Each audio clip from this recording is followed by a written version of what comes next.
Ele nasceu em Marialva no dia 20 de agosto de 1953. Uma família de agricultor. Meu pai é o filho mais velho de uma família de 12 irmãos e trabalhavam na roça. Moramos em Marialva até os 7 anos do meu irmão. Depois nós mudamos para Alto Paraná. Meu avô comprou uma casa na cidade e a família do meu pai, da minha mãe e eu fomos morar num sítio. E ele ficou morando com meus avós durante 1 ano e meio, mais ou menos, para estudar. Com 13, 14 anos, a gente já morava em Cianorte. Ele foi estudar na escola agrícola, se eu não me engano, Augusto Ribas, em Ponta Grossa. Depois ele voltou para Cianorte, fez faculdade de engenharia química em Maringá durante 2 anos. Nesse período, a minha família, nós mudamos para Cascavel e ele continuou em Cianorte. Aí ele resolveu fazer engenharia civil na Faculdade Federal de Curitiba, do Paraná. Quando ele estava para se formar, meu pai vendeu a fazenda em Cascavel e veio para o Mato Grosso. Ele parou com a faculdade já no último semestre de engenharia civil e veio morar em Mato Grosso para acompanhar o pai, que era a grande paixão da vida dele. Meu pai tinha comprado, acho que 4 fazendas na época, e nós tínhamos uma madeireira que Guarantã estava iniciando e ele serrava toda a madeira das casas para Guarantã e a região. Aí na época da Copa do Mundo, eu vim para Sinop, minha mãe também veio, e a Ellen, a minha cunhada, morava bem em frente, alemã. E ela foi assistir um jogo lá em casa, que era Brasil e Alemanha. E minha mãe vibrou a hora que o Brasil começou a ganhar da Alemanha. E a Ellen ficou muito chateada.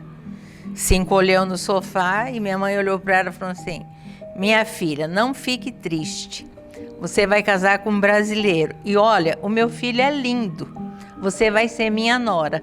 O primeiro contato foi quando eles mudaram na casa em frente. Eu vi aquele moço novo, bigodudo, bota até aqui em cima, como se usava naquele tempo, né? Fiquei olhando, falei assim, mas quem será esse? A casa estava vazia há muito tempo, por vários meses. E de repente encosta ali a F4000 com mudança. Quando eles iam para o Guarantã, eles deixavam a televisão lá em casa para que não fosse roubada, né? E ali começou os contatos. Aí contato conversando, amizade da Ivanilde com a Ellen. A Ivanilde convidou a Ellen para sair no domingo à tarde. E aí foi aquela amizade e de repente a amizade virou namoro. Sinceramente, no começo eu não estava de acordo, porque eu não conhecia ele, não conhecia a família. Mas devagar fomos conhecendo o Contini, conhecendo a família, Dona Iracema e todos eles, né? Conhecemos e se desenvolveu uma amizade. E aí, um belo dia, o Toninho disse para mim, eu queria casar com ele, sabe? O que você vai fazer? De namoro, saiu o noivado, de noivado, saiu o casamento. Concordamos, a Ellen teve uma vida como esposa muito feliz. O Contini fazia tudo o que ele podia fazer por a Ellen. A minha mãe, ela sempre foi uma mulher auxiliadora para o nosso pai, né? No sentido que ela era a confidente dele, a que ajudava nas tomadas de decisões dele. Ela é uma mulher muito sábia.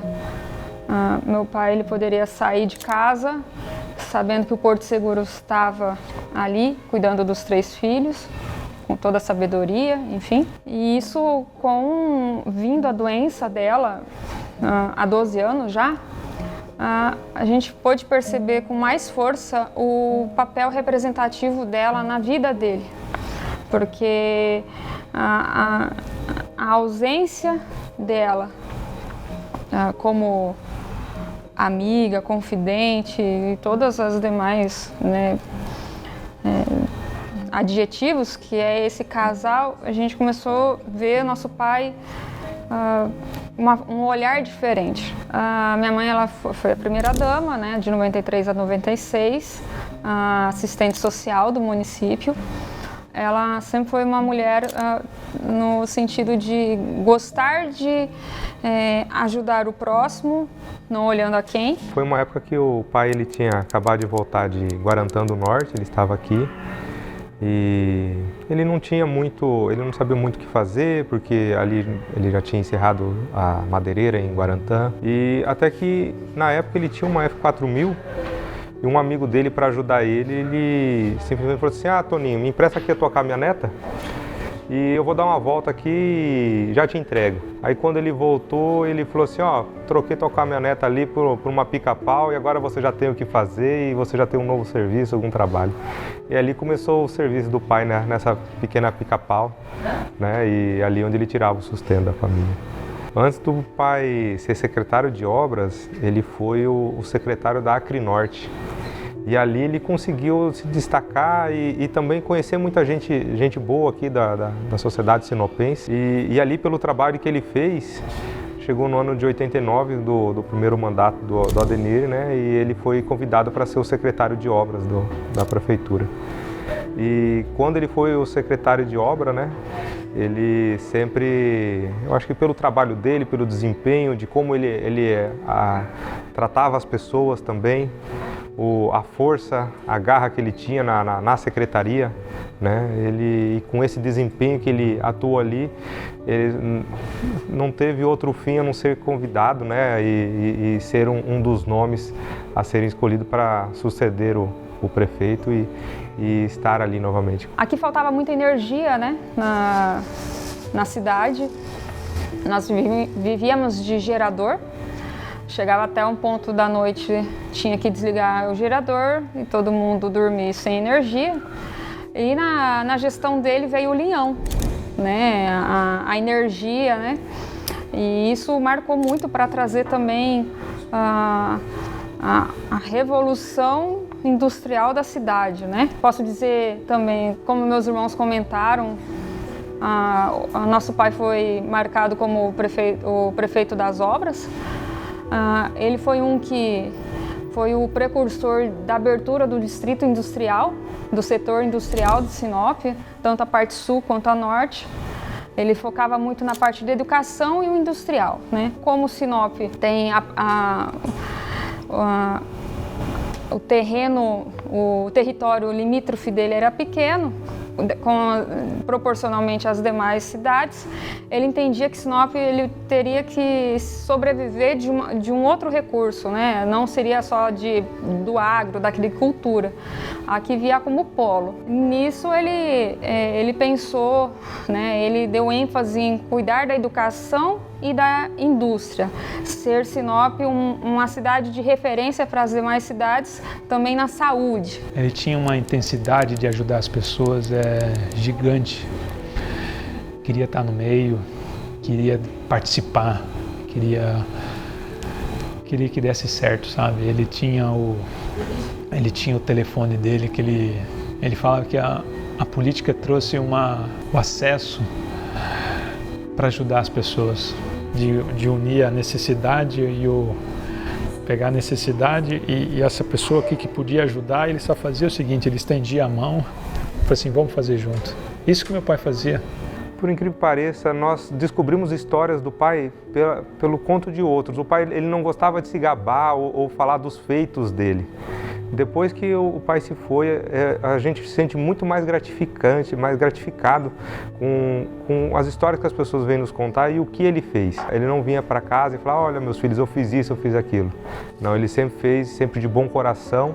O meu pai pegou uma época que a Sinop estava na transição e nisso veio a oportunidade de os agricultores precisavam de lugares para colocar os seus implementos agrícolas, armazenagem, a Cris Metal, veio para ajudar a Sinop e a região. A Aço Metal ela foi criada em 95 e em 99 para 2000 ela se tornou a revenda de aço, uma oportunidade na região que só tinha 1 ou 2 fornecedores de aço e a cidade como sempre, crescendo, crescendo, crescendo, e ele viu uma oportunidade de revender o aço, revender outros produtos, né, na gama da estrutura metálica, não somente para Sinop, mas para todo o estado. Hoje a Aço Metal, eu falo que o grupo Aço Metal, nós temos 4 CNPJ, 4 desde transportadora, nós estamos com a construtora ativa novamente, com a revenda de aço. Estamos há 31 anos no mercado. A gente vem se adaptando, se reformulando para atender melhor a população do Mato Grosso, que a gente é sinopense, mas nós atendemos o Mato Grosso como um todo.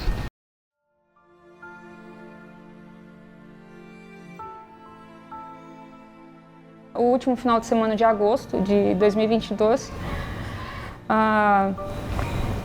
como ele era de rotina, ele ia lá na chacrinha, na beira do rio dele, onde que tinha o residencial de chacras, que ele tinha costume de ir quase todos os dias.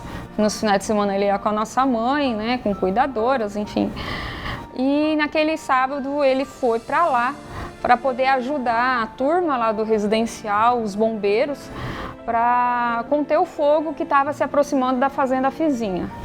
Era normal. Aconteceu algo com alguém, meu pai estava lá prontamente ajudando o próximo e assim fez. Né? Ficou o dia inteiro lá ajudando com trator, acero. E no final da noite, ele voltando para casa, até a cuidadora tinha ligado para ele, falou assim: Toninho, dorme aí, amanhã volta para casa, né? Já está escuro. Ele falou: não, eu nunca fiquei longe da minha esposa, vou voltar para casa, porque eu quero dormir em casa ao lado dela, né? Próximo a ela. No retorno, aconteceu o acidente, né? Com o veículo que ele estava, acabou capotando, né? E até teve pessoas próximas que ajudaram. Só sei que nos 3 dias seguintes, como meu pai já tinha dado a entrada na UTI aqui no Hospital Santo Antônio, deu tempo de a gente ver ele, né, dentro da UTI, acordado. Meu irmão André conseguiu ter a oportunidade de ver ele, meu irmão Estevão, eu e por último meu primo Pedro, né? Na terça-feira à noite ele entrou em parada cardíaca e nos 10 dias seguintes as complicações pioraram, porque ele estava muito machucado e daí ele veio a falecer no dia 9 de setembro de 22. Nesses 3 dias que ele estava acordado, a única preocupação dele maior, na verdade, era da nossa mãe. Como estava a nossa mãe, como que ia cuidar, e a gente sempre falando para ele ficar despreocupado, que os filhos estavam ali, que era para ele se acalmar, né? Preocupado em pegar o celular, pagar as funcionárias, que era o final do mês, ele preocupado, sabe, do dia a dia, né? E a gente sempre acalmando ele: pai, tá tudo bem, a gente tá aqui, a gente ama você, vai sair dessa, né? Eu acredito que o meu pai, ele estava sentindo que ele não ia sair dali. Ele falou para ela que ele não queria sair de Sinop, ele não queria ser transferido do hospital daqui de Sinop, porque se fosse para ele partir, ele queria partir em Sinop, porque ele amava aqui e ele não queria ficar longe da família, dos filhos. Eu vejo ele, eu vi um homem muito bom, ele sempre tentava ajudar muito as pessoas, um homem muito trabalhador. Ele, na nossa infância, sempre é o meu pai, meu herói. Quando nós envelhecemos, casamos, conhecemos o Antônio homem e realmente isso só veio reforçar a nossa visão dele na nossa infância, que realmente é meu pai, meu herói, sabe? Porque apesar de todas as diversidades, de tudo que aconteceu, ele sempre nos ensinou, né, sobre o amar as pessoas. O meu pai foi o meu ídolo, é o meu ídolo, né? Ser humano fantástico. Quando a gente começa a ficar maior, né, começa a resolver os problemas da vida adulta, cada vez mais admiração pela pessoa que ele foi, todas as dificuldades que ele veio em 1980 para cá, e foi 80, foi 90, 2000, e eu via meu pai assim, nos ensinou a ter sempre a honestidade, sempre a palavra vale muito. Isso é uma coisa tão forte para nós da família, e todo o trabalho, toda a dedicação, tudo é para manter a família junto. Que pai fantástico que eu tenho, que ser humano fantástico que eu tenho. Então, assim, com os erros que com os erros que ele foi cometendo, mas tentando ajudar, eu só admirava mais ele, sabe? Então, eu não tenho que falar nada de mal do meu pai, eu só tenho a agradecer a Deus pela família que ele uniu, minha mãe e meu pai. Todos os dias que eu olho para o meu filho, eu vejo meu pai. Ele é muito parecido com ele, né, filho? O mesmo olho azul, loirinho, feição, né? E é meio no meu subconsciente. Eu lembro muito meu pai. Eu olho, através dos olhos do meu filho, vem a imagem do meu pai. E quando eu vejo isso, eu sinto isso. O sentimento é de saudade. Só saudade. E lembro da risada dele, porque marcava muito que meu pai ele sorria muito. Toda foto, todo lugar que ele ia, era intrínseco dele ser aquele político de natureza, um nato, né? Ele conhecia muita gente, ele cumprimentava todo mundo, ele era marcante onde ele chegava. E meu filho tem sido assim, é uma característica dele. E eu falo que essa característica ele puxou do avô. Isso é muito legal. Meu pai vive, né? O Seu Antônio, ele vive nos olhos do meu filho.